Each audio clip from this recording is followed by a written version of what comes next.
Ассаламу алейкум. Біз бүгін Маун сүресі, яғни көмек беру деген сүре, сол сүрені талдайтын боламыз. Бұл жерде ереже бізде ан солатихим, яғни сукунның сот әрпіне жолығып отыр. Бізде сот бұл не? Ихфа әріптерінен. Енді бұл түсінікті, бірақ көбінесе бұл жуан әріп болғандықтан бірінші нәрсе енді махражына жасырамыз, бірақ сот әрпіне жуан жасыруға тырысыңыздар. Ан солатихим деп оқып кетпеңіздер. Иқфаңызға жуан шығу керек, соған мән беріңіздер. Солатихим, яғни иқфаны жіңішке, кейін ананы жуан қылып, ол үлкен қателікке апарады. Сола деп жүрмеңіздер де, солатихим деген сияқты. Ал арғылай махражына жасыру тағы да бір ереже. Хум сукунның яй әрпіне жолықты. Бұл бізде изхар шафауия. Иншалла. Бұл көптен бері айтылып жүр. Мән бересіздер. Маун сүресі. Көмек беру.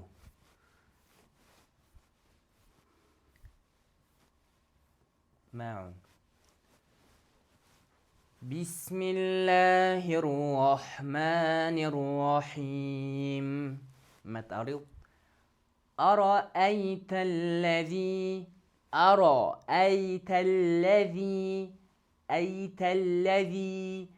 يكذب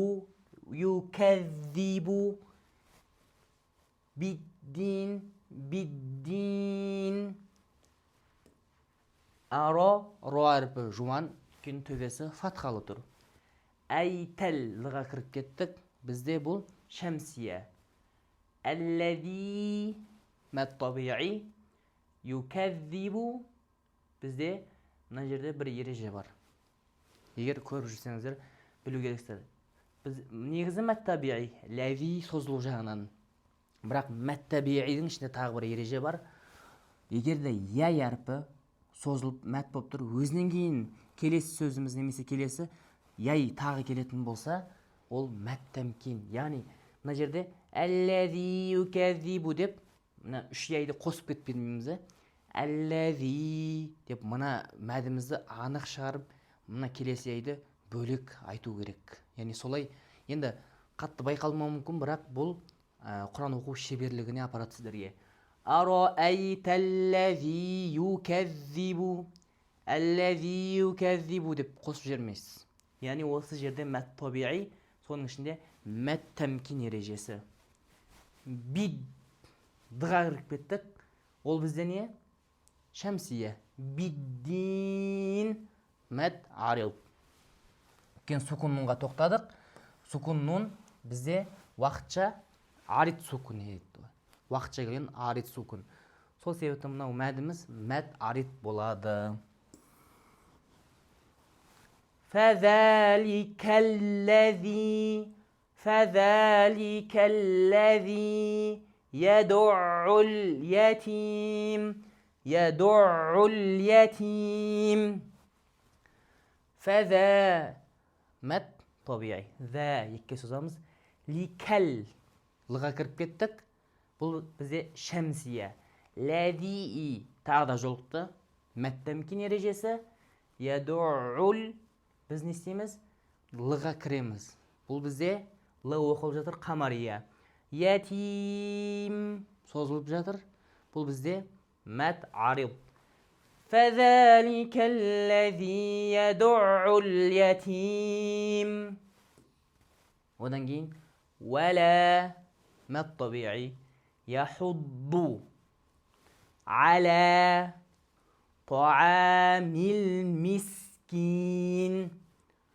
ولا مت طبيعي يحض على مت طبيعي طعام مت طبيعي مل бізде қамария.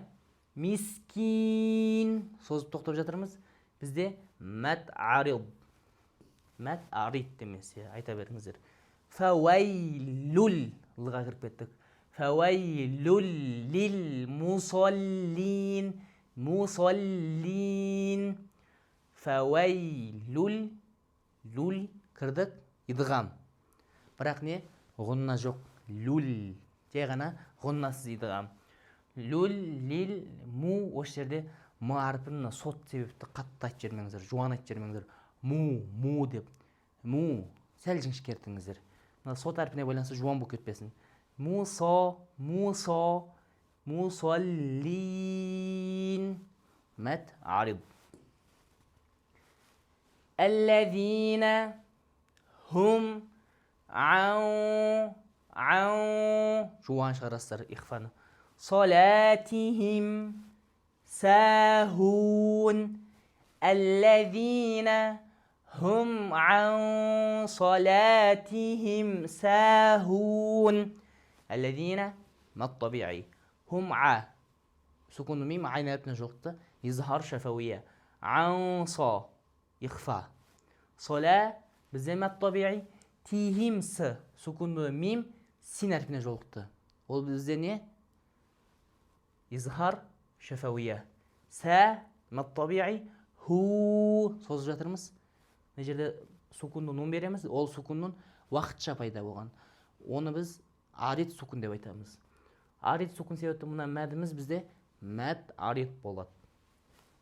Әлләзина хум ан салатихим сахун. Одан кейін әлләзина хум юраун.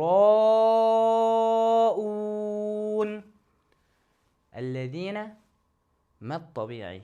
Әлләзина хум я сукуну мим я әрпіне жолықты. Ол бізде не болады? Изхар шафауия. Юро өзінен хамзаға жолығып тұр. Юро бір сөзде. Рияун деген сөз бар. Рия деген бар ғой. Рияун. Мынау хамза түбір әрпінен. Демек, ол бізде мәд мұттасыл болады. Және 4 пен 5-ке созылу керек. Не жерде бізде негізі ол не болатын еді? Мәд табиғи. Соның ішінде қандай болады? Хамзаға байланысты. Қарайсыздар.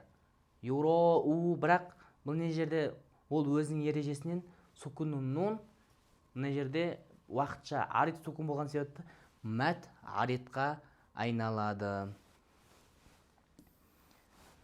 وَيَمْنَعُونَ مَاعُونَ. وَيَمْنَعُ сукунның мим нун әрпіне жолықты. Ол мимнен б әрпі екеуінен басқа әріптің бәріне болады. Изхар шафауия. Ваямны. Нау мәд табиғи. Нәл қамария. Мәд табиғи. Уун. Тоқтаймыз. Мәд арид болады.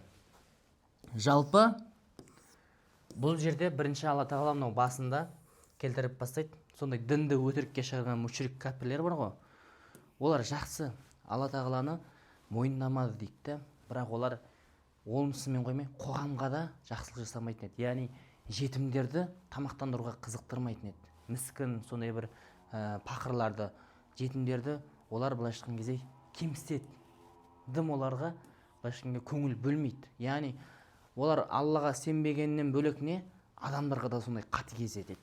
Және олардың ішінде сондай мұнафықтар да бар еді. Сол жерден Алла тағала бастайды.